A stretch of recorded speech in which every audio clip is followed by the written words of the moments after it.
¿Cómo han estado? ¿Qué tal? ¿Cómo les va? Bien. Todos aquí sanitos, fuertes, bendecidos. Amén, amén. Gloria a Dios, gloria a Dios, gloria a Dios. A ver, ¿quién tiene las cámaras encendidas por acá? Muy bien. Recuerde que no es obligatorio, no es obligación encender sus cámaras, pero si desea hacerlo, yo le invito a que lo haga y así estamos pues como más presenciales, por llamarle de alguna forma.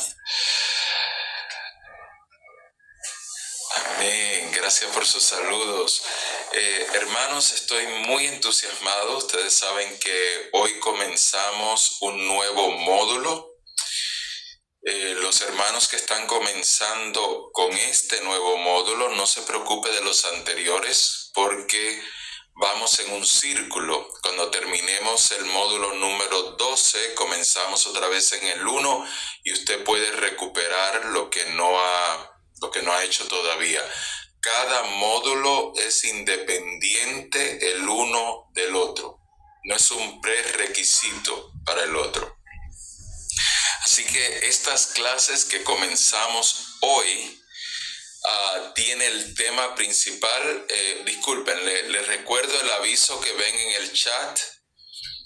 Si usted está comenzando en el día de hoy, es importante que escriba y siga las instrucciones en este anuncio y que pida ser unido al grupo de maestría en formación permanente en teología, o sencillamente puede poner maestría en teología. Ya nosotros sabemos cuál es el grupo. Recuerde que WhatsApp no nos permite a nosotros unir a personas sin que primero nos escriban directamente, porque si hacemos eso nos pueden bloquear la cuenta. Así que es como que usted nos da permiso, por eso tiene que seguir las instrucciones. Si no, con mucho gusto nosotros pues uniríamos a todo el mundo y ya no tendríamos que hacer todo este proceso. Pero ya nos sucedió que WhatsApp nos bloqueó la cuenta. Y bueno, yo no explico esto cada vez, pero esa es la razón que es tan importante. No hacemos aquí las cosas solamente para hacérselo más difícil. Por favor, siga esas instrucciones. Es importantísimo porque por WhatsApp es que nosotros les enviamos los enlaces para que usted pueda ver las grabaciones de las clases y también les enviamos los avisos. Y no se preocupe, no es un WhatsApp donde todo el mundo está participando y continuamente le van a estar entrando mensajes y molestando. No, es solamente nosotros cuando es necesario. Así que le ruego que si usted no usa WhatsApp, hay algunas personas que se han dejado llevar por algunos rumores falsos y se han desconectado de WhatsApp, se han ido a Telegram. No saben que Telegram es más peligroso, como 100 veces más que WhatsApp. Pero bueno, así es la propaganda, así funcionan las guerras mediáticas y al menos que uno esté dentro del ambiente o del ámbito, pues es fácil confundir a uno. Esto pues yo lo hago todos los días, mi trabajo de día y de noche. Lo conozco muy bien, lo investigo y le digo que no hay ninguna mensajería ahora en este momento que sea más seguro que WhatsApp. ¿Es 100% WhatsApp? No. ¿Pueden hackear WhatsApp? Sí. Todo es hackeable. Todo. No existe una sola organización. Aún Apple, que se da golpes en el pecho de que sus teléfonos son tan seguros, con el hackeador o la hackeadora correcta lo pueden hackear. Pero hablamos de probabilidades. Y además, si hackean su computadora, sabe lo que van a ver: clases bíblicas, prédicas, canciones cristianas, y a lo mejor el hackeador se convierte. Gloria a Dios. La hermana Norma se ríe. Amén, amén. Vamos a comenzar, mis hermanos, vamos a comenzar. Oremos, pongámonos todos en comunión con nuestro Padre. Señor, gracias, gracias, gracias. Porque hoy podemos comenzar este nuevo módulo hablando de tu Santo Espíritu, Señor. Y sé, Padre Santo, lo sé porque siento tu presencia y siento la convicción de que nos vamos a gozar en el Espíritu en este estudio. Te rogamos que precisamente por medio de tu Santo Espíritu, Señor, nos lleve a revelaciones profundas, que podamos no solamente adquirirlas para nuestro bien, para nuestro crecimiento, sino para enseñar a otros. En el nombre de Cristo. Amén y amén. Muy bien, amados. Vamos a ir al tema y subtema. Cada una de estas 4 unidades, hoy es la primera, el tema siempre va a ser neumatología avanzada. Y miren cómo se escribe neumatología con P mayúscula al principio. Esto es importante desde un punto de vista teológico. En la gramática ya lo aceptan de las 2 formas. La Real Academia Española, tengo entendido que lo acepta con la P o sin la P. Pero es importante desde una perspectiva teológica por la palabra neuma, que ahora la vamos a estudiar y que comienza con P. ¿Okay? El subtema, que es la concentración de lo que vamos hoy a estudiar y lo que usted va a escribir cuando envíe en el asunto, cuando envíe sus apuntes, es la naturaleza y persona del Espíritu Santo. La naturaleza y persona del Espíritu Santo. Recuerden que precisamente mantenemos el grupo pequeño relativamente con los otros grupos que tenemos para que usted pueda en el chat hacer cualquier pregunta, cualquier cosa que durante la clase no le vaya quedando claro. Usted lo puede preguntar y yo de vez en cuando interrumpo la clase para ir a sus preguntas. Vámonos a la introducción. Aunque yo les voy a enviar estos apuntes como clase a los estudiantes de maestría en teología, aunque yo les voy a enviar estos apuntes, es importante que usted tome sus propios apuntes en sus propias palabras. Es la metodología para que pueda aprender, retener la información. Si solamente usa mis notas, mis apuntes, pues yo estoy siendo bendecido porque al escribirlo yo lo retengo, pero usted no, porque usted no lo escribió. Entonces usted necesita en sus propias palabras tomar estos apuntes, aparte de que yo incluyo muchas cosas en la charla que no incluyo en la clase por escrito. ¿Okay? Bien, en la introducción hablemos de la etimología de la palabra neumatología. La palabra neumatología proviene del griego y la primera parte, que es neuma, esta significa aire, aliento, pero también se usa para decir espíritu. Pero la palabra original es viento o aliento, viento del aire cuando está soplando.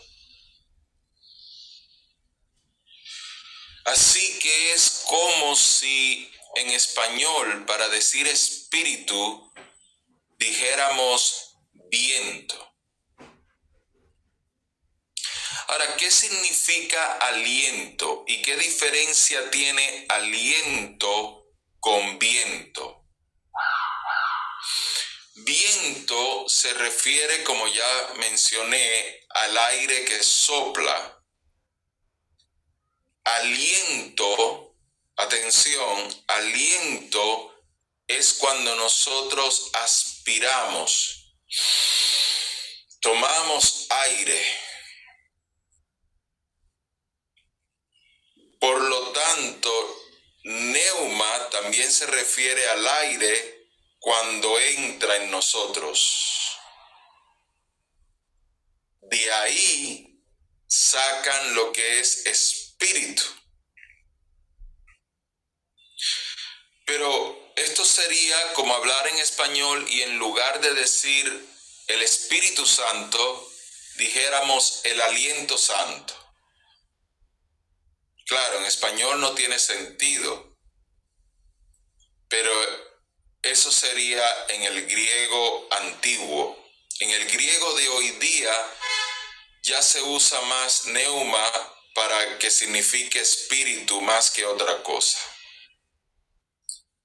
Y logía, como ustedes saben, viene de logos, que significa el estudio de la palabra, o la palabra que aún está en el pensamiento, que se tiene en el pensamiento.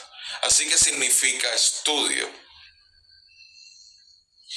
Así que neumatología significa el estudio del aliento o el estudio del espíritu. En cuanto a la teología cristiana, significa el estudio del Espíritu Santo. No se usa para otra cosa. El estudio del Espíritu Santo. Bien, vamos entonces al primer punto. Como vieron en el subtema, de la clase de hoy, queremos hablar de la naturaleza del Espíritu Santo, porque algunas religiones, principalmente los testigos de Jehová, dicen que el Espíritu Santo no es Dios, no es una persona, que es una fuerza de Dios, una electricidad. Entonces vamos a hablar de la naturaleza del Espíritu Santo y vamos a hablar de la persona del Espíritu Santo. Aunque nosotros lo creemos por fe y aunque hemos leído escrituras al respecto, necesitamos tener este estudio bien preparado, bien detallado, para que cuando se nos hagan preguntas de personas que cuestionan la doctrina del Espíritu Santo, podamos tener una base bíblica sólida con qué contestarle. Así que yo, aunque me gusta usar diferentes versiones, como Dios habla hoy, voy a usar aquí la versión que más se usa dentro de la Iglesia Cristiana Evangélica, que es la Reina Valera 1960. Usted puede ir a BibleGateway.com y buscar su propia versión favorita o usar su Biblia personal con su versión favorita. Pero los versículos que va a encontrar aquí van a estar en Reina Valera 1960.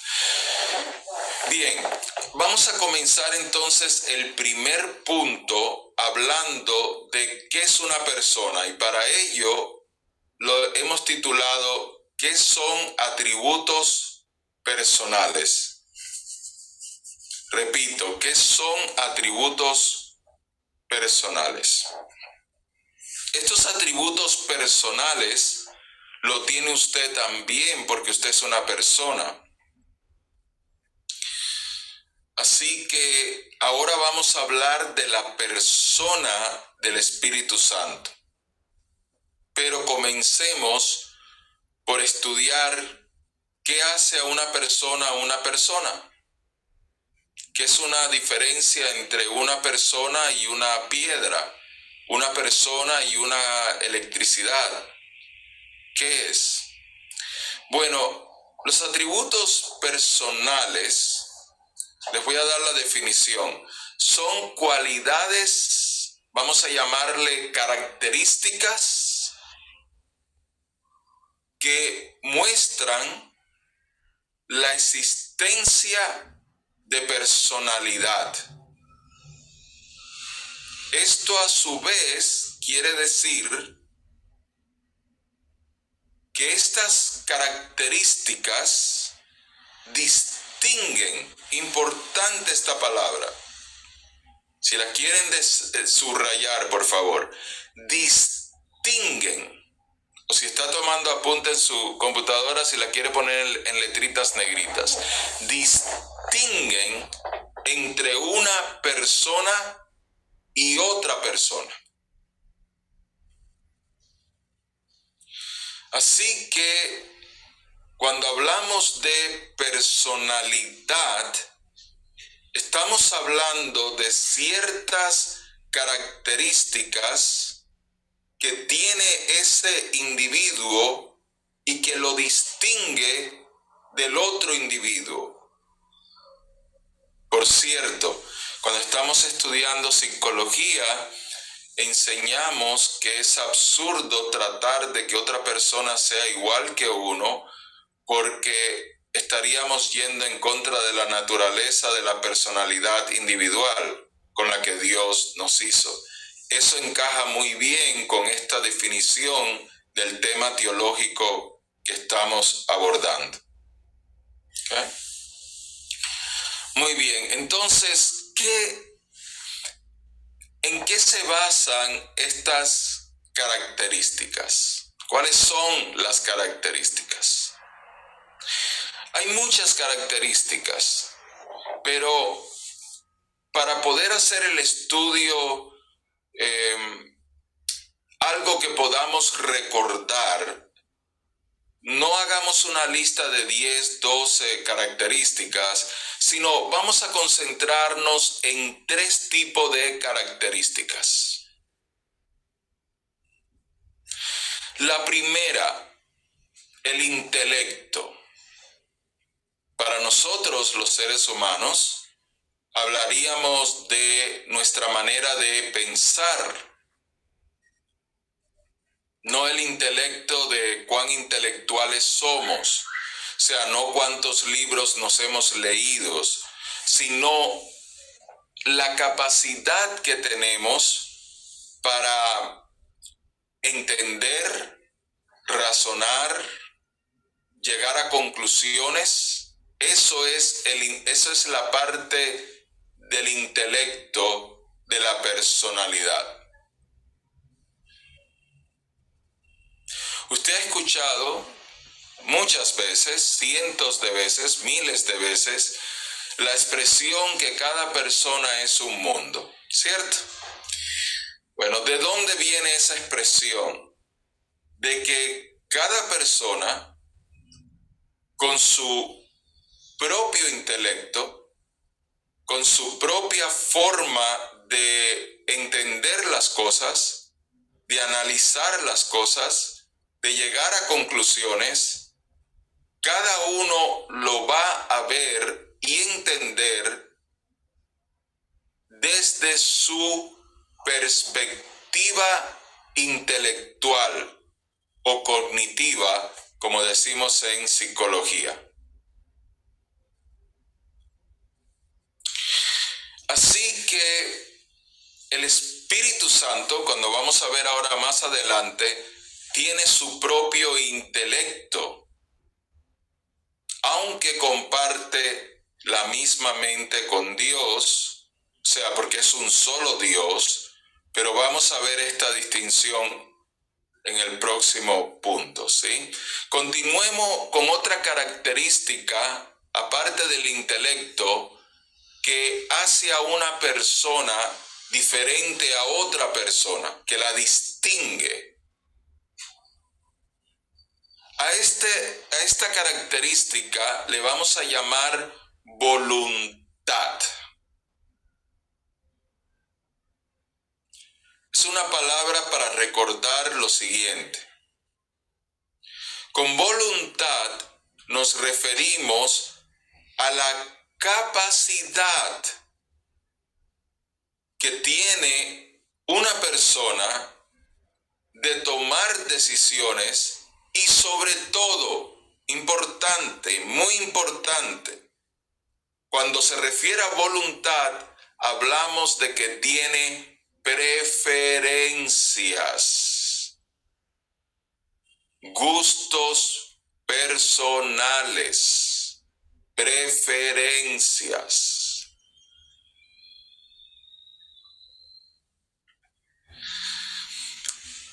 Cuando nosotros encontramos una secta religiosa, nosotros vemos que las personas pierden su voluntad porque solamente pueden repetir lo que su líder le dice, no tienen decisión propia y aparte de eso, tienen que preferir solo lo que su líder prefiere. No pueden preferir algo propio.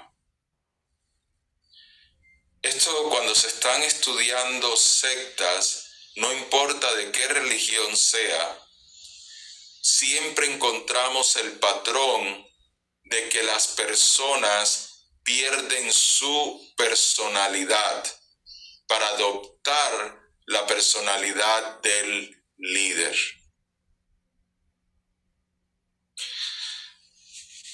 Bien. Y la tercera característica de lo que hace a una persona tener personalidad son sus emociones. Sus emociones. Esta es la capacidad que tiene cada individuo de sentir emociones como amor, como tristeza, como alegría, como enojo. Por eso algunos de nosotros amamos con mayor intensidad que otros, o nos deprimimos fácilmente, etcétera, porque va con nuestra personalidad. Así que vamos a resumir que tres características que quiero que mantengan presente cuando se habla de una personalidad, incluyendo la suya. ¿Qué lo hace a usted único, única? Su intelecto, su voluntad y sus emociones. Si entendemos esto, nos llevaremos mejor con otras personas, incluyendo con las tres personas de la Trinidad de Dios. Bien, vamos entonces al segundo punto de la clase. El segundo punto de la clase se titula El Espíritu Santo como una persona. El Espíritu Santo como una persona.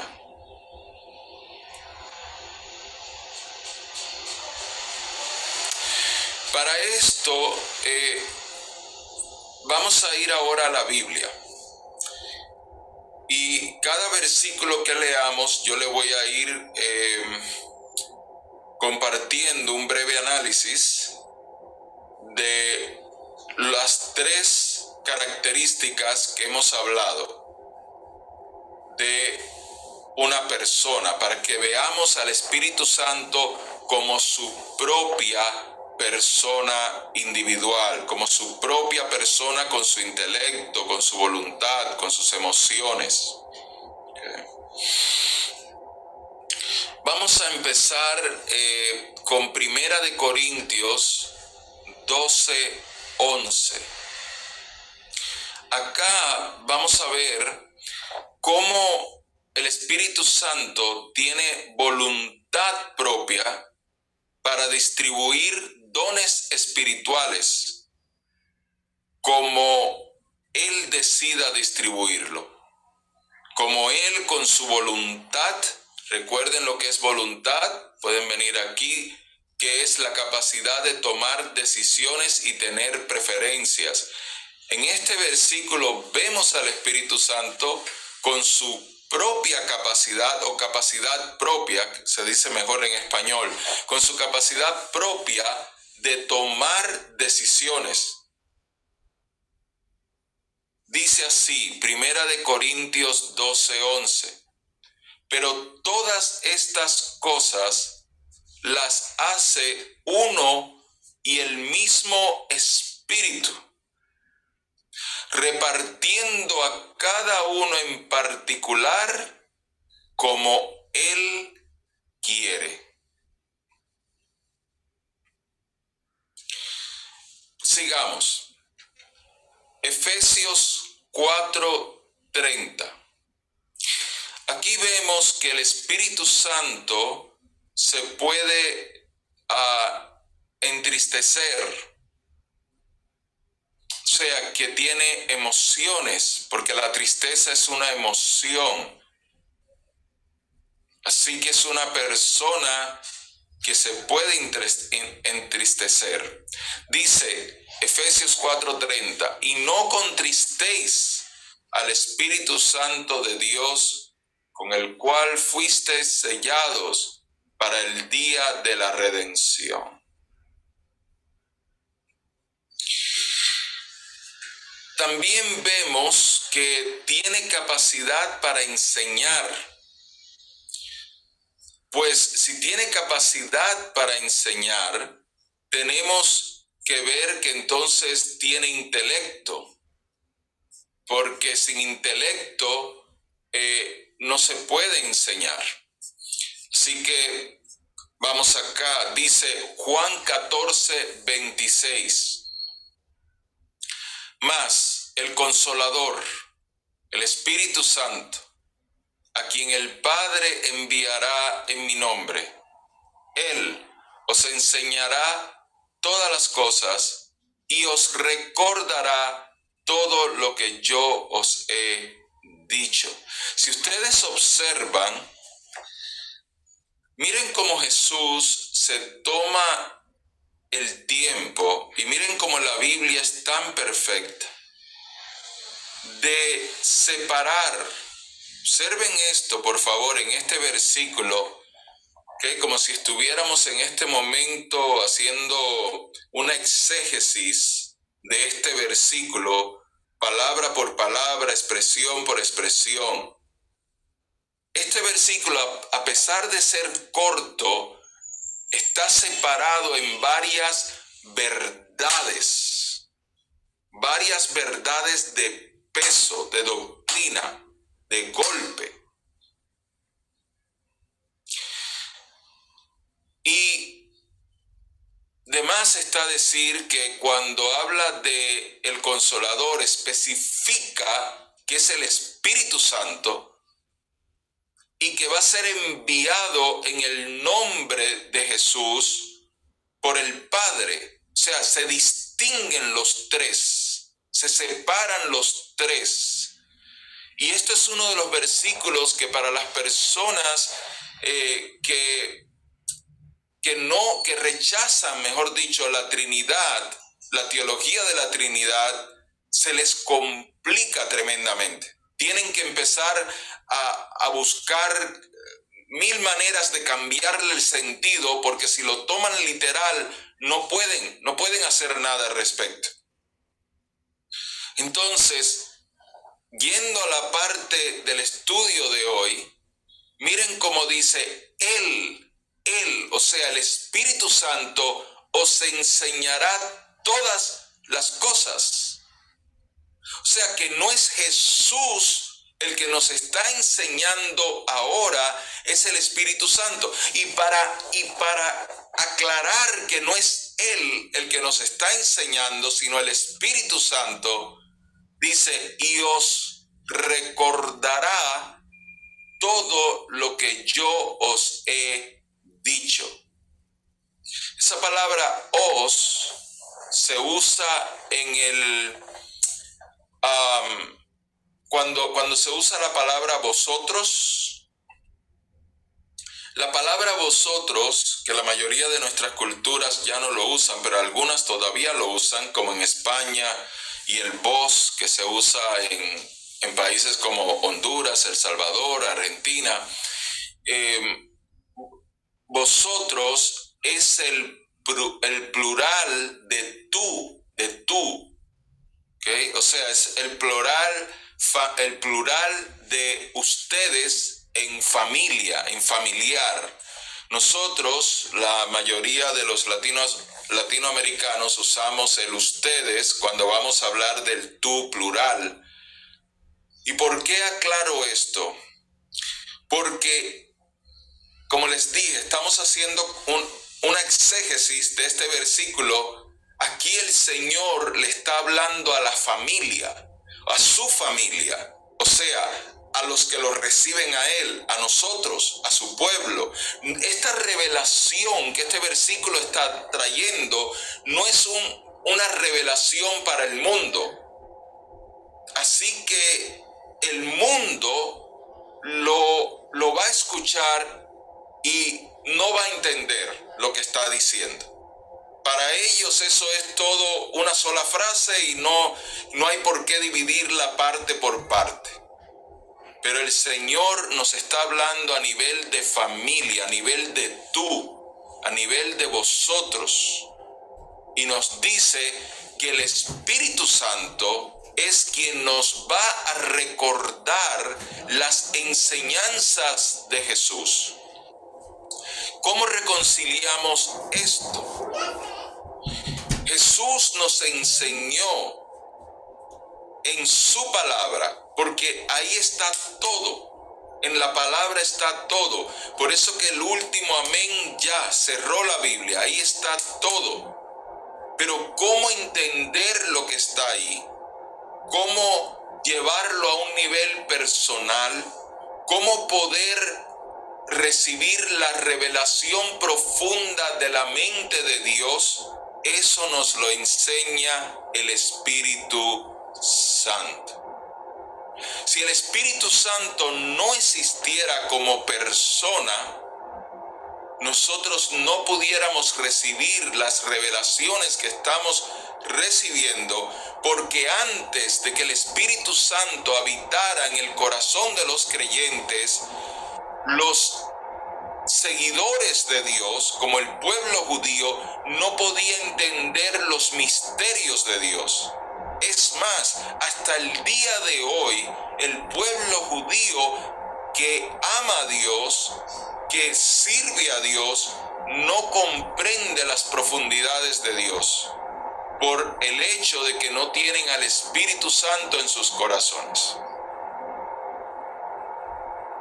Esto es un punto tan importante que necesito continuar un momento más enseñando sobre lo mismo. Nosotros no podemos esperar que el mundo entienda lo que nosotros entendemos del Espíritu de Dios, de la persona del Espíritu de Dios. Porque para poder entender las cosas del Espíritu, necesitamos tener comunión con el Espíritu. Y la comunión con el Espíritu es una comunión de espíritu con E mayúscula a espíritu con E minúscula.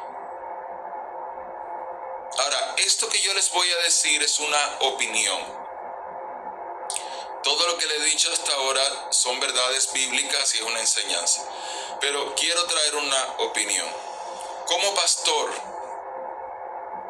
yo nunca he estado de acuerdo que las intimidades del Espíritu Santo con su iglesia se le muestren al mundo. Y lo que estoy hablando es, por ejemplo, cuando estamos teniendo un servicio al Señor y hay un mover del Espíritu Santo bien hermoso y vemos personas que están siendo tocadas por el Espíritu Santo, hay manifestaciones del Espíritu Santo. Para el mundo eso es locura, para el mundo eso es teatro, y lo que el mundo hace es burlarse de nosotros y burlarse del Espíritu Santo. Y en cierta forma, al nosotros estarle mostrando eso por televisión, por videos, no los estamos evangelizando, es mi opinión. Los estamos llevando a cierto punto a pecar, porque se están burlando del Espíritu Santo. Entonces, yo creo que hay momentos que es para el público, para evangelizar, y hay momentos que es para la familia de Dios.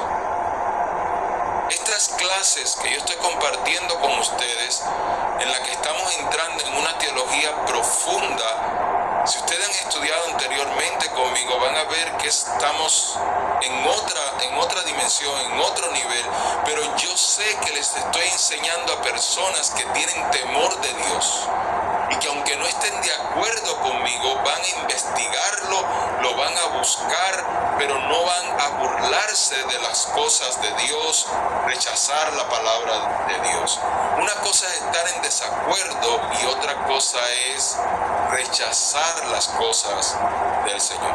Y es una opinión. Esto no es algo que les voy a decir, aquí dice la Biblia que no compartas esto, no. Es una opinión, pero con todo respeto la comparto con ustedes. Correcto, exacto. Tenemos que tener mucho cuidado, no porque nos preocupe que nos llamen locos. No, esa parte a mí no me preocupa para nada.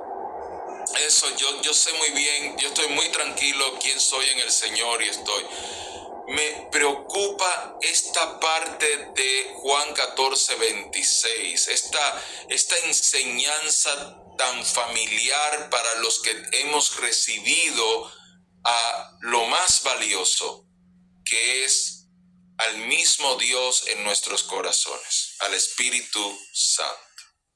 Bien, otro versículo bíblico que habla de la intercesión y la comunicación con los creyentes. Si nos vamos al famoso versículo Romanos 8, 26 y 27, dice: y de igual manera el Espíritu nos ayuda en nuestra debilidad.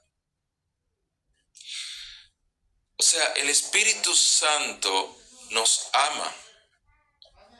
El Espíritu Santo busca nuestra victoria, nuestro bien. El Espíritu Santo nos sostiene cuando nuestros brazos se caen y nuestras piernas no nos dan para caminar.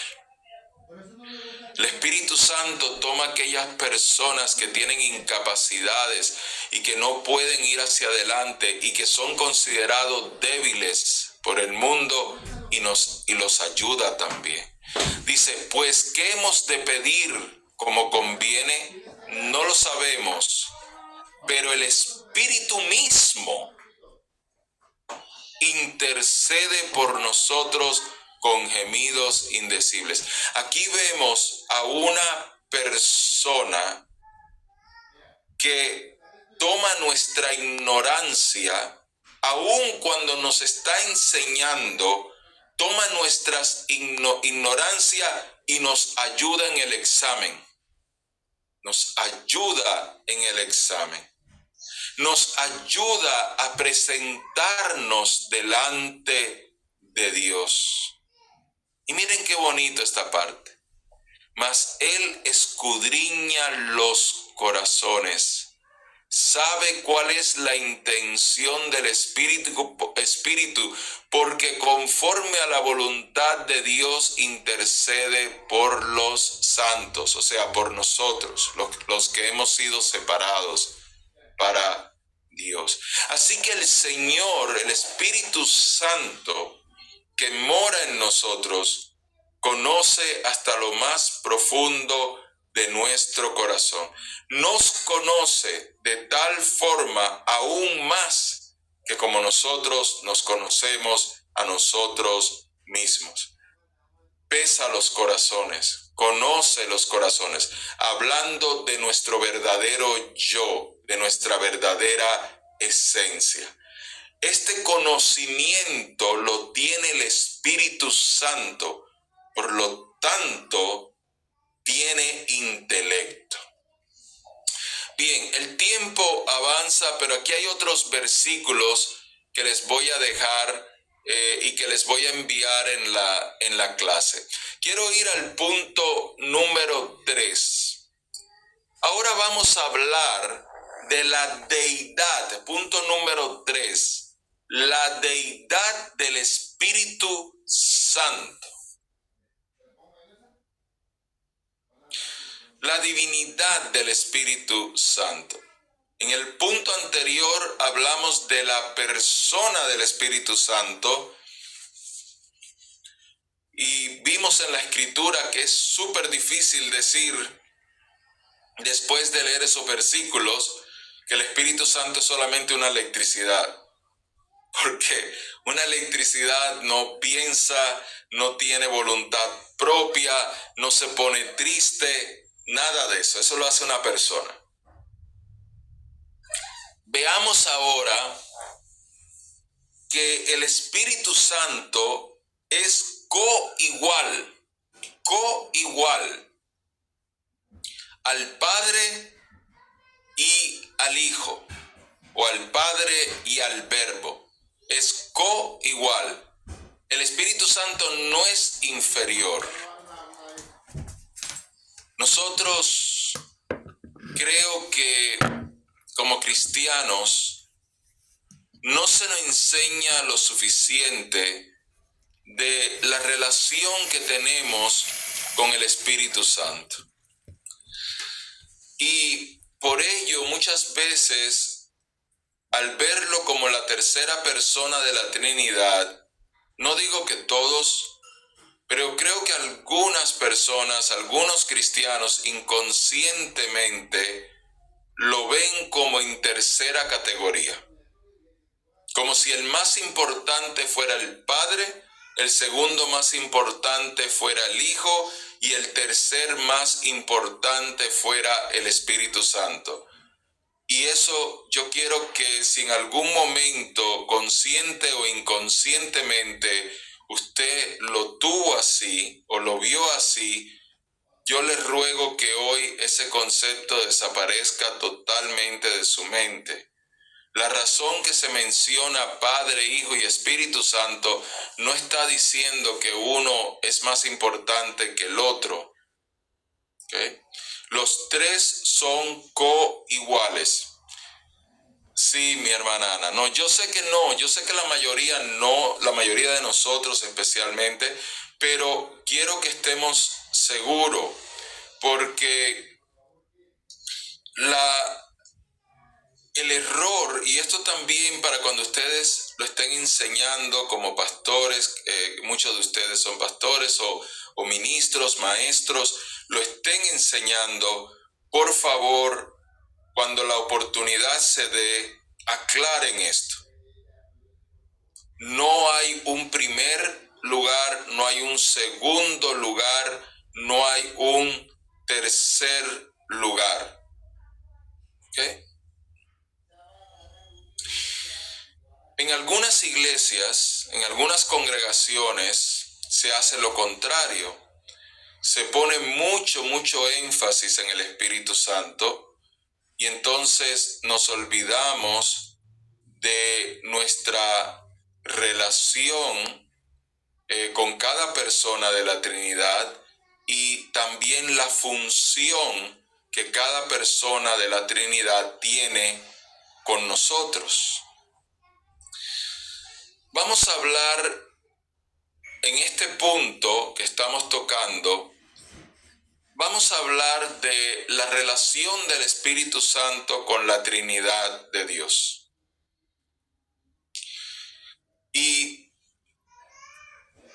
sobre esto que sería, digamos, el punto A, relación con la Trinidad, vayamos al punto A1. Y al A1 le vamos a llamar coeternidad y coigualdad. Y no hay mucho que explicar ahí porque lo dice, el Espíritu Santo es eterno y es completamente Dios. En el versículo en Mateo 28:19, la Gran Comisión, 28:19, Mateo 28:19, dice: por tanto, id y haced discípulos a todas las naciones, bautizándolos en el nombre del Padre y del Hijo y del Espíritu Santo. De nuevo, noten como no dice bautizándolo en los nombres, sino un solo nombre, pero tres personas: Padre, Hijo y Espíritu Santo. Si nosotros tomamos ahora la coigualdad del Espíritu Santo con el Padre y con el Hijo, necesitamos hacer también una pequeña exégesis de este versículo para verlo en una forma totalmente clara. Mi oración es que cuando yo les dé esta explicación, esto quede ahora totalmente claro, de la coigualdad. ¿Por qué Jesús dice que el bautismo tiene que ser en el nombre del Padre, del Hijo y del Espíritu Santo? ¿Por qué no dice que solamente sea en el nombre de Jesús? Yo sé que en el libro de Hechos, capítulo 1, habla de que bautizaban en el nombre de Jesús. Pero Jesús mismo ordena, es una orden, que sean bautizados en el nombre del Padre y del Hijo y del Espíritu Santo. ¿Por qué no puede ser solamente en el nombre de Jesús? Porque Jesús, la persona de Jesús, tiene un papel en nuestra salvación, pero no es un papel único y suficiente. Antes de que se me alarmen, porque nosotros como cristianos hemos sido entrenados de que cualquiera que niegue cualquier cosa de Jesús ya inmediatamente hay que tacharlo. Voy a repetir esto. El trabajo de la salvación del ser humano no es un trabajo único de Jesús. Es un trabajo en el cual está envuelto también el Padre y está envuelto también el Espíritu Santo. Escuchen mi explicación y al final estoy abierto para preguntas. El propósito de Jesús como hombre morir en la cruz fue para, como hombre, pagar el precio del pecado, y así como el pecado entró al mundo por un hombre llamado Adán, también la salvación o la redención venga por un hombre llamado Jesús, quien nos justifica, quien hace que toda nuestra deuda sea pagada, sea saldada. y a precio de sangre nos compra. Pero ¿por qué decimos que Él no lo hizo, que en la salvación no es solo Jesús? Porque el propósito de la salvación es la reconciliación con el Padre. Por lo tanto, nosotros somos recibidos en el seno del Padre, en el Padre. Eso es lo que nos lleva a nuestro estado de salvación. Si nosotros solamente somos justificados, pero no vamos al Padre, como dijo Jesús, nadie viene al Padre si no es por mí, la salvación está incompleta. Porque la salvación tiene que ver con entrar en el Padre, estar en el Padre. Y algo sumamente importante, para nosotros poder ser separados del resto del mundo, necesitamos ser sellados por el Espíritu Santo. Así que la Biblia nos dice que la razón que nosotros, cuando el mundo espiritual nos ve, sabe que somos hijos de Dios, es porque tenemos el sello del Espíritu Santo en nuestra frente, la marca del Espíritu Santo en nuestra frente.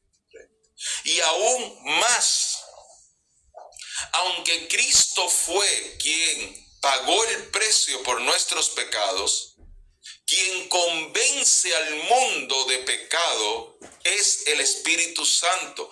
Quien añade a la iglesia, a los que han de ser salvos cada día, es el Espíritu Santo. Así que si solamente tomáramos a Jesús, el precio de Jesús, ¿dónde quedaría el sello del Espíritu? ¿Dónde quedaría que el que convence de pecado es el Espíritu? ¿Y dónde quedaría que el que añade a la iglesia, a los que han de ser salvos, es el Espíritu? La frente es una forma simbólica. Estimada sierva Patricia, la frente no es literalmente en la frente. Lo que sucede es que cuando hablamos en el mundo espiritual usamos ciertas palabras que el hombre pueda entender. Por ejemplo, cuando hablamos del espíritu, hablamos del corazón, pero el espíritu no está en el corazón. Este es un corazón de carne que está latiendo, pero lo usamos de esa manera para que la persona pueda entender su importancia. La frente quiere decir que la mayoría de las personas, cuando hablan de su mente, cuando hablan de lo que controla el resto del cuerpo, pues señalan hacia el cerebro. Y el cerebro, queriendo decir la cabeza, como la cabeza de la iglesia es Cristo, entonces ahí es donde va el sello espiritual, queriendo decir que lo que controla toda esa vida, el que tiene control de toda esa vida, es el Espíritu Santo. Ok, pregunta. A ver, hermana Diana, ¿y cómo sabemos que somos sellados por el Espíritu Santo? Muy bien. La palabra de Dios nos dice que todos aquellos que hemos sido lavados por la sangre de Cristo, recibimos al Espíritu Santo en nuestro corazón. ¿Por qué? Porque según Jesús mismo enseña en Juan capítulo 3 a Nicodemo, nosotros nacemos de nuevo porque el Espíritu Santo nos revive el espíritu nuestro que estaba muerto. Queriendo decir que en ese momento, cuando el Espíritu Santo le da vida a nuestro espíritu, el Espíritu Santo nos sella, nos separa, le deja saber al mundo entero, ya esto no es un espíritu muerto. Cuando hablo del mundo entero, hablo de la universidad, ¿cómo es? La parte universal, el mundo espiritual, el mundo de los ángeles, el mundo de los demonios. Él le deja saber a todos que nosotros somos de Cristo y es por el sello del Espíritu Santo. ¿Ok? A ver, la hermana Isabel nos pregunta, pastor, ¿qué pasa con los que fueron bautizados solo en el nombre de Jesús? Bueno, la parte de lo del nombre de Jesús, esto es más algo de teología que de salvación, porque hay personas que ni siquiera han sido bautizados y se salvan, como el ladrón que murió junto a Jesús, el ladrón arrepentido que murió junto a Jesús. Entonces, las personas que bautizan solo en el nombre de Jesús, y a lo que los discípulos se estaban refiriendo cuando dijeron que lo bautizaran en el nombre de Jesús, es que estaban haciendo una diferencia entre el bautismo de Juan el Bautista y el bautismo de ahora de los creyentes después de la muerte y resurrección de Cristo. Recuerden que los discípulos de Jesús bautizaron aún con Jesús antes de su pasión, y en ese momento no bautizaban en el nombre de Jesús. En ese momento bautizaban igual que Juan el Bautista. Era el mismo bautismo, era un bautismo para el arrepentimiento de los pecados. Pero ahora el nuevo bautismo cambiaba. Ya no era solamente un arrepentimiento para los pecados, era un arrepentimiento reconociendo que Jesús había dado su vida en expiación por nuestros pecados. Y a eso ellos se refieren, que era el bautismo de Jesús. Lamentablemente, cuando nosotros tomamos un solo versículo de la Biblia y nosotros queremos hacer una doctrina de ello, ¿qué sucede? Que siempre vamos a tener seguidores. En este momento Dios me ha dado una responsabilidad tan grande. Tenemos tantas personas que siguen nuestro ministerio, más de 2 millones de personas en las redes sociales. Si ahora, y gracias y le ruego a Dios que me guarde, que guarde mi mente y que guarde mi corazón de toda tentación del enemigo. Si el enemigo ahora me quisiera tentar para yo poder tener una nueva revelación y traer algo de la Biblia y lo empiezo a decir por las redes sociales, la mayoría de ustedes se van a ir, pero me va a quedar un grupo, quizás de 2 millones, me quedan 100,000 que empiezan a creer lo que yo digo. Y al creer lo que yo digo, yo empiezo a vender libros, y al final se crea un grupo que sigue lo que yo estoy diciendo. Eso ha sucedido porque la enseñanza de los Jesús solo no es algo que viene de ahora, es algo que viene desde el principio de la iglesia, y lo fueron tomando ciertos líderes y lo fueron adoptando. Ahora, los hermanos de Jesús solo, ellos creen en la doctrina cristiana que creemos nosotros, los trinitarios, pero hay esta separación basado en ese versículo que encontramos en el libro de Hechos capítulo 1, solo en ese versículo, y después de ahí se juntan otros versículos de otros lugares, pero la parte del bautismo solo en Jesús es tomado de ahí. ¿Sí?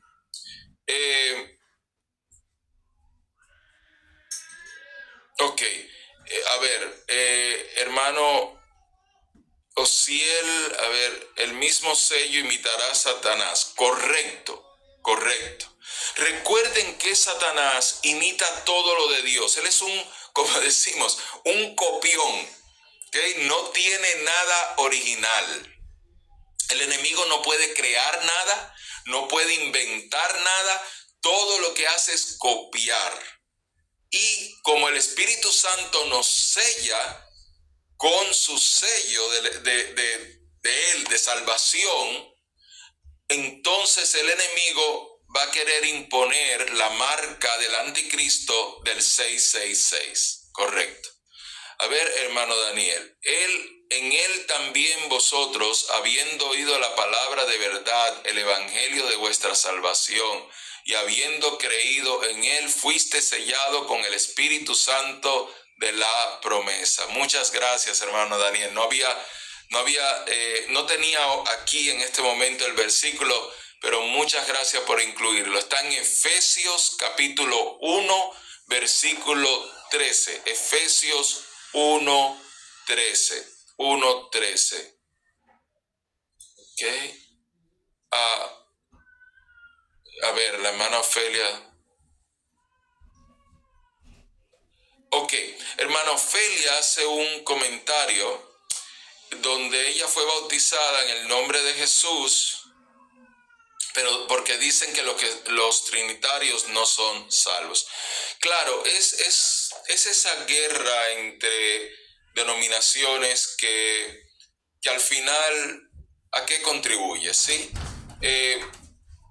Yo no puedo quitar un versículo que está en la Biblia, no puedo quitar donde dice que seamos bautizados en el nombre de Jesús, lo puedo explicar, pero no lo puedo quitar.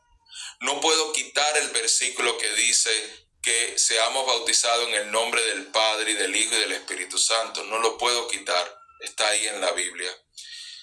El yo ahora quererlo quitar, después que ha estado en la Biblia por 1000 y pico de años, el yo quererlo quitar para que se ajuste a mi doctrina, diciendo que ese versículo lo añadieron después cuando escribieron la traducción de la Reina Valera, sería algo que yo no me atrevo, porque sería lo que precisamente dice la palabra de Dios, que no le quitemos y no le pongamos.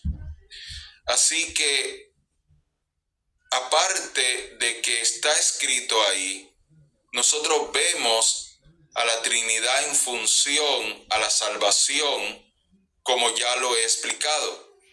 Nosotros somos salvos por Cristo, por su sacrificio.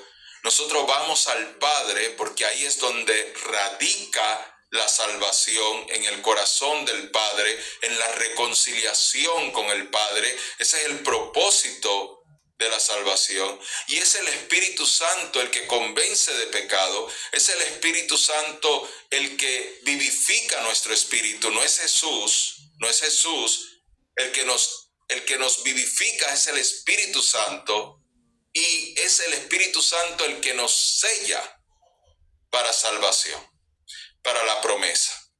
Así que aunque quitáramos ese versículo, vemos a la Trinidad con una función específica en cuanto a la salvación. Y el bautismo representa la nueva criatura. El bautismo representa el nuevo nacimiento, representa la salvación. Por eso es que vemos a la Trinidad, porque cada uno tiene una función específica. Ok, la hermana Blanca trae otra pregunta muy, muy buena. Dentro del movimiento pentecostal se enfatiza mucho el bautismo del Espíritu Santo. Y se dice que para el bautismo del Espíritu Santo es solamente aquellas personas que hablan en otras lenguas. Y tienen muchos versículos de apoyo referente a eso.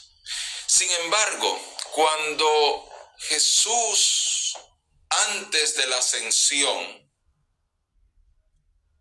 estaba con sus discípulos, y no sé si hermano Daniel puede ir y encontrar ese versículo de alguno de ustedes, Jesús sopló y les dijo: recibid al Espíritu Santo. En ese momento que Jesús sopló y les dijo: recibid al Espíritu Santo, todo se alinea con las escrituras de lo que es neuma, que es aliento, que es tomar aliento, que es inhalar, tomar aliento. Se alinea con la enseñanza de recibir al Espíritu Santo, y ahí nadie habló en lenguas. Cuando las personas hablan en lenguas, es cuando el Espíritu Santo viene sobre ellos, no en ellos, sino sobre ellos.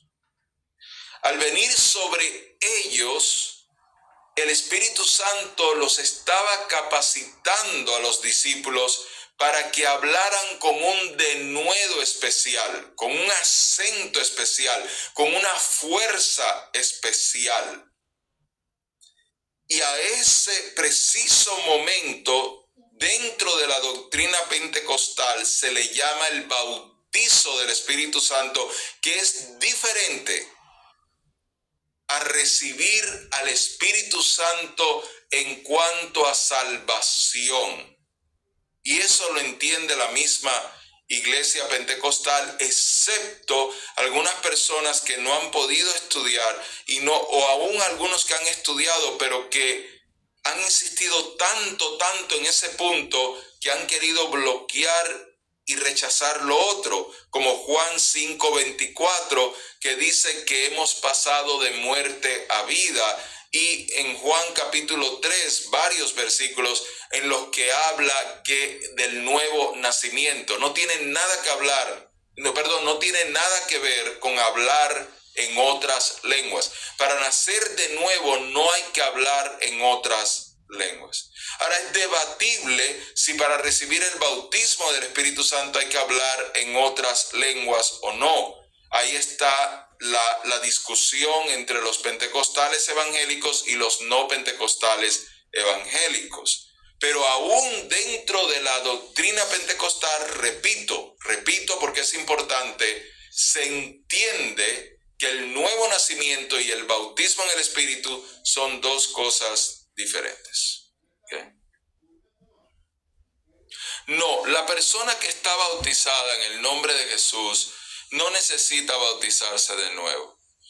Recuerde que el bautismo es un acto de fe donde nosotros voluntariamente, sin que nadie nos presione, nosotros reconocemos que Jesús es el Hijo de Dios, que se hizo hombre siendo Dios mismo, que murió por nosotros y resucitó al tercer día, y que por medio de su sacrificio nuestros pecados son perdonados.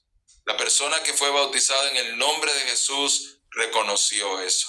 El que fue bautizado sin entender lo que estaba haciendo, yo sí le aconsejaría que se bautice de nuevo, porque el bautismo tiene que ser una declaración pública de quién es Cristo para mí.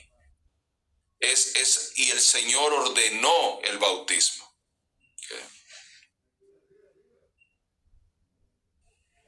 Okay. Claro, si la persona no le da tiempo de bautizarse y muere sin ser bautizado, la persona se salva igual que se salvó el ladrón. Lo que salva no es el agua, lo que salva es la fe en Cristo. Pero Jesús dejó dos ordenanzas para la iglesia, que es el bautismo en las aguas y la Santa Cena. Eso lo vemos claramente, Él lo ordenó. Hagan esto hasta que yo vuelva. En cuanto a la Santa Cena. Y en cuanto al bautismo, ya lo leímos en Mateo 28:19. Okay. Muy bien.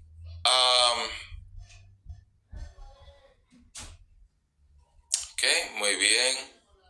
Ahí está. Muchas gracias, hermano Daniel. Juan 20:22. Y habiendo dicho esto, sopló y les dijo: recibid el Espíritu Santo. Juan 20:22. Juan 20:22. Amén. Gracias, hermana Gloria. Amén. Ok.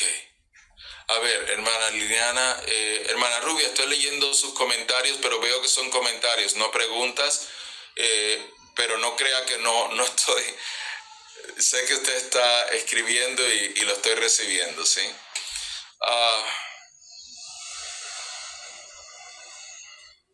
A ver, la hermana Liliana pregunta, entonces hoy cuando se habla en lenguas el Espíritu Santo no viene sino lo que ya está en nosotros. Claro, el Espíritu Santo, al venir sobre una persona dentro de la doctrina pentecostal, trae el bautismo del Espíritu Santo. Y el hablar en otras lenguas, lo cual yo personalmente sí lo creo porque lo recibí y no fue algo de hombre y no fue algo que me dijeron di la o di, o sea, tuve una experiencia que un día les compartiré que fue bien bonito y fue solo en mi casa, ni siquiera en la iglesia, pero es el hablar en otras lenguas tiene un propósito que va más allá del bautismo del Espíritu Santo. Y es un propósito de que nuestro espíritu sea edificado. Es como una intercesión del Espíritu Santo.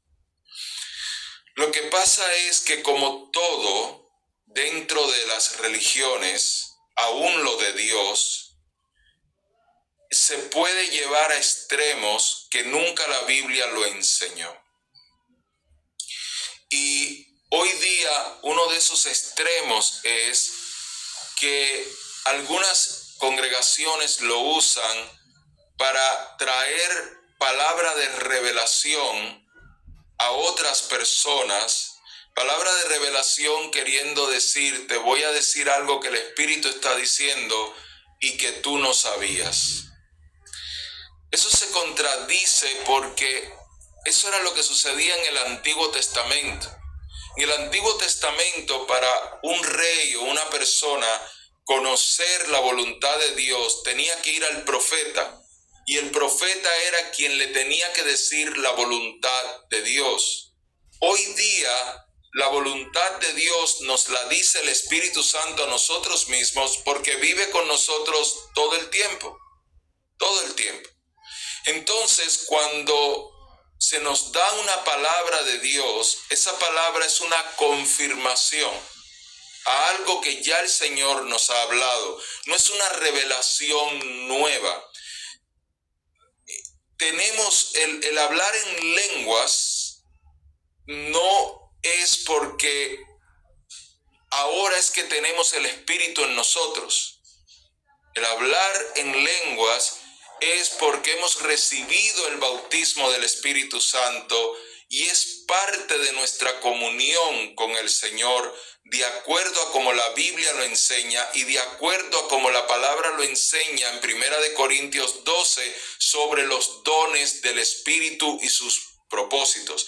Pero fíjense que aún Pablo, que fue el que trajo esta enseñanza, que el Espíritu Santo nos enseñó por medio de él en 1 Corintios 12, también a los corintios él le dice que si van a hablar en lenguas en público, que no lo hagan todos a la misma vez, porque si llega un incrédulo, entra, no va a entender nada y se va a ir porque van a creer que estamos locos. Así mismo lo dice. Entonces, que también eso es lo que yo me refería a la intimidad del Espíritu Santo. ¿Ok? Amén, amén. ¿En qué bendice hablar en lenguas? En lo que digo, el hablar en otras lenguas, originalmente cuando nosotros vemos en el libro de Hechos, capítulo 2, el bautismo del Espíritu Santo que vino sobre los 120 que estaban reunidos en oración unánime, entre ellos estaba María, la mamá de Jesús. Dice que los 120 recibieron este bautismo y comenzaron a hablar en otras lenguas. ¿Cuál fue el propósito de hablar en otras lenguas? Cuando se dice ahí literalmente que hablaba en otras lenguas, no eran solamente lenguas angelicales, eran lenguas humanas. Empezaron a hablar en otros idiomas. Es como si dijera hablar en idiomas, hablar en otros idiomas. Y esto es porque Jerusalén era una ciudad, y todavía lo es, internacional, donde muchas personas iban a hacer comercio de muchas diferentes nacionalidades y de diferentes idiomas o lenguas. Por lo tanto, el evangelio no se predicó solamente en arameo, no se predicó solamente en hebreo, no se predicó solamente en griego, no se predicó solamente en latín, sino que se empezó a predicar en otros dialectos y lenguas.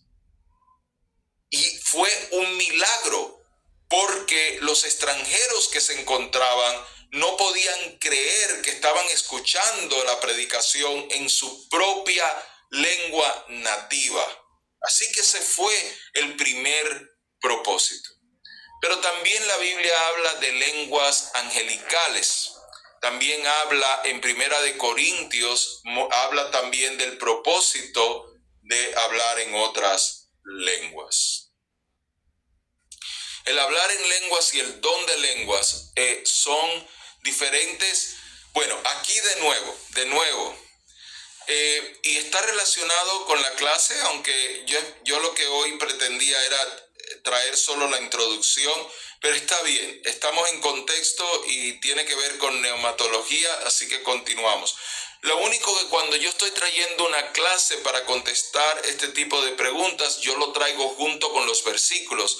Después de estar más de 30 años enseñando, me lo sé de memoria, pero no sé exactamente dónde están en el versículo exacto muchas veces, algunas veces sí. Pero si ustedes los encuentran y los traen, yo prefiero, porque es importante que la enseñanza sea respaldada por la Biblia y no por la opinión del hombre. Cuando yo estoy trayendo mi opinión, yo lo aclaro. ¿Okay? Cuando hablamos sobre las lenguas, este es uno de esos dones del Espíritu Santo que trae una separación dentro de las diferentes denominaciones cristianas. Acá nosotros tenemos estudiantes de diferentes denominaciones cristianas y yo respeto cada una de ellas porque entiendo lo que la palabra de Dios dice, que la palabra no es para interpretación privada, que esto no es solamente uno de nosotros que tenemos toda la revelación. Yo entiendo que acá el Señor, para que nadie se sienta superior al otro, el Señor reparte su revelación en medio de todo su pueblo, de todos sus hijos, y esto nos ayuda a mantenernos humildes. Así que no se trata de querer complacer a todos, se trata más bien de respetar lo que les acabo de decir. Así que cuando se habla de las lenguas, algunas denominaciones dicen que lo rechazan totalmente, que ya eso no es para nuestros días. Otras denominaciones lo reciben, lo aceptan. Pero yo le voy a dar, hermana, la explicación teológica de lo que usted me dice, de lo que usted me pregunta, habiendo hecho la aclaración. ¿Okay? El hablar en otras lenguas como señal del bautismo del Espíritu Santo es diferente al don de lenguas dentro de la doctrina pentecostal. Así que el hablar en otras lenguas puede suceder cuando una persona es bautizada en el Espíritu Santo y esa persona no volver a hablar en lenguas otra vez en su vida. El don de lenguas es porque el Espíritu Santo, de acuerdo a 1 Corintios 12, lo concede con propósitos específicos, igual que el don de sanidad, igual que el don de discernimiento de espíritus. Son dones que el Señor da con objetivos precisos que tienen que ver con el ministerio. Si leemos 1 Corintios 12:5 habla de los ministerios, 12:4 habla de los dones del Espíritu que nos capacitan para el ministerio y 12:6 habla de la perfecta voluntad de Dios en esos ministerios. ¿Okay? A ver, ¿qué otra pregunta?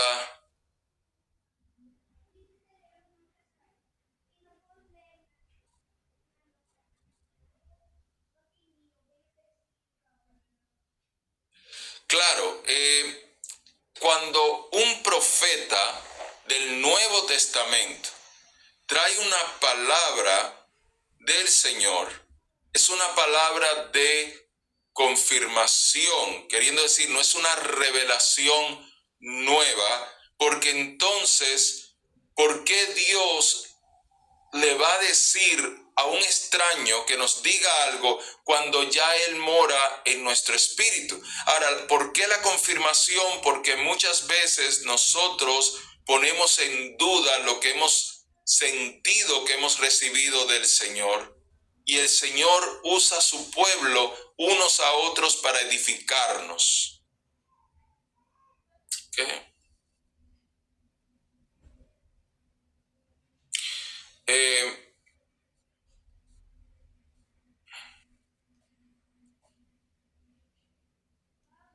Amén, amén. A ver, estoy leyendo también. Amén, amén, hermana Rubia. Gloria a Dios, gloria a Dios. Muy bien, entonces, continuemos un momento más aquí en la clase. Vamos a ir a la distinción de personas en la divinidad, en la divinidad. ¿Ok? Aunque el Espíritu Santo es plenamente Dios, se distingue del Padre y del Hijo. Un versículo que solamente lo voy a traer de referencia, pero no vamos a estudiarlo porque ya lo hemos hecho. Juan 14:23, mas el Consolador, el Espíritu Santo, a quien el Padre enviará en mi nombre, Él os enseñará todas las cosas y os recordará todo lo que yo os he dicho. Vemos una distinción de personas. Juan 15:26, pero cuando venga el Consolador, a quien yo enviaré a vosotros de parte del Padre, el Espíritu de verdad que procede del Padre, Él dará testimonio acerca de mí. De nuevo vemos separación de personas. En la parte funcional, nosotros vemos cómo el Espíritu Santo tiene su propio papel en diferentes áreas, incluyendo en la creación. En Génesis 1:2, y el Espíritu de Dios se movía sobre la faz de las aguas. Queriendo decir que aunque Dios Padre estaba en el trono y el Verbo todavía se encontraba en el cielo, en el tercer cielo, el Espíritu Santo estaba obrando acá en la tierra, aún desde la creación. En la encarnación de Jesús vemos el papel del Espíritu Santo, porque miren Lucas 1:35, el Espíritu Santo vendrá sobre ti y el poder del Altísimo te cubrirá con su sombra, por lo cual, observen esta parte, también el santo ser que nacerá será llamado Hijo de Dios. Fíjense la obra que tiene que ver el Espíritu Santo en la encarnación de Jesús. El Espíritu Santo tuvo que ver en el nacimiento de Jesús y tuvo que ver en la resurrección de Jesús. El Espíritu Santo como tal, como persona divina, como parte de la Trinidad de Dios, tuvo que ver con Jesús el hombre, Jesús el ser humano. Esto fue para que María pudiera concebir en su vientre sin necesitar la esperma del hombre. Y el Espíritu Santo estuvo ahí para fecundar ese óvulo de María. En la inspiración de las Escrituras también tiene que ver el Espíritu Santo, esto lo sabemos, segunda de Pedro 1:21. Porque la profecía nunca fue traída por voluntad humana, sino que los santos hombres de Dios hablaron siendo inspirados por el Espíritu Santo. ¿Quién es el que inspira? El Espíritu Santo. El Espíritu Santo no necesita ir al Padre para que sea el Padre que lo haga, no necesita ir al Hijo para que sea el Hijo que lo haga. El Espíritu Santo, que es nuestro Maestro, el Espíritu Santo, que es quien nos recuerda todas las cosas que Jesús dijo, es el que inspira a los hombres para que escriban la palabra de Dios, para que traigan las profecías o para que escribieran, porque ya la palabra de Dios ya no se escribe ahora, pero para que escribieran la palabra de Dios. ¿Qué es inspiración? Inspiración es cuando tenemos el sentir de algo, pero lo interpretamos usando nuestras propias palabras de nuestro idioma y de nuestra cultura. Hermanos, algo más.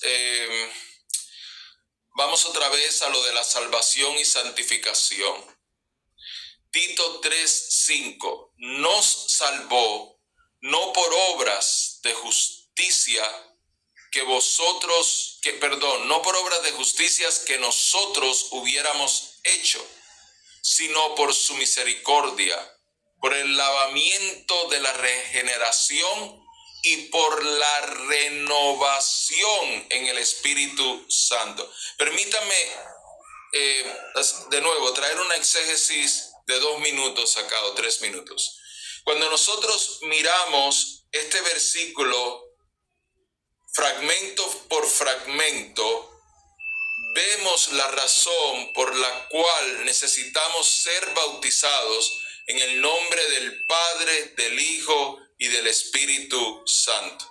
Porque cada una de las personas de Dios tiene que ver con nuestra salvación y no solamente Jesús, tiene que ver con toda nuestra salvación. Cuando dice sino por su misericordia, está hablando de la misericordia de Dios Padre. La misericordia de Dios Padre, porque de tal manera amó Dios al mundo, que ha dado a su Hijo unigénito, para que todo que crea en Él sea salvo. Esa parte de que no se pierda y sea salvo, esa parte se llama misericordia. Y esa misericordia es un favor no merecido y el Padre nos dio a su Hijo. Así que nosotros somos salvos por la misericordia del Padre, por el lavamiento de la regeneración. ¿Qué quiere decir el lavamiento? Está más que claro. Somos lavados de nuestros pecados por la sangre de Cristo. Y la renovación en el Espíritu Santo. ¿A qué se está refiriendo? A cuando nuestro espíritu es renovado, es vivificado, cuando nuestro espíritu vuelve a nacer, y esto por obra del Espíritu Santo. Así que la salvación no viene porque Jesús tuvo misericordia de nosotros, porque Jesús nos lavó con su sangre y porque Jesús nos renovó en el Espíritu. Jesús no lo hizo solo. Cada persona de la divinidad, de la Trinidad, tuvo un papel. Por eso es que el bautismo, la próxima vez que le pregunten de Mateo 28:19, tráigale Tito 3:5, por favor, y denle en esa pequeña exégesis de 2 o 3 minutos, que se puede convertir en más tiempo, pues estoy seguro que pueden haber más preguntas. Amén, amén, excelente, hermana Rubia, excelente. Muy bien, hermanos, vamos a concluir la clase. Pero miren, acá dentro de la clase vamos a hablar ahora de atributos divinos. Porque no solamente tenemos que mostrar al Espíritu Santo como una persona, que ya lo hicimos, sino como atributos divinos. Y no hay 3 atributos divinos que solamente Dios puede tener y que ustedes se saben de memoria, que es la omnipresencia, omnisciencia y omnipotencia. Y estos 3 omni o todo lo vemos en el Espíritu Santo, igual que lo vemos en Dios Padre, igual que lo vemos en Dios Hijo o el Verbo. Y acá yo les incluyo los versículos bíblicos, pero hay muchos más. Yo acá le pongo 3 para que lo tengan de referencia. Y se acabó la clase. Amados, vamos a hacer una oración. Muchas gracias por quedarse hasta el final. Vamos a hacer una oración para entregarle la clase al Señor e irnos con su bendición. Amado Dios, eres tan maravilloso, Señor.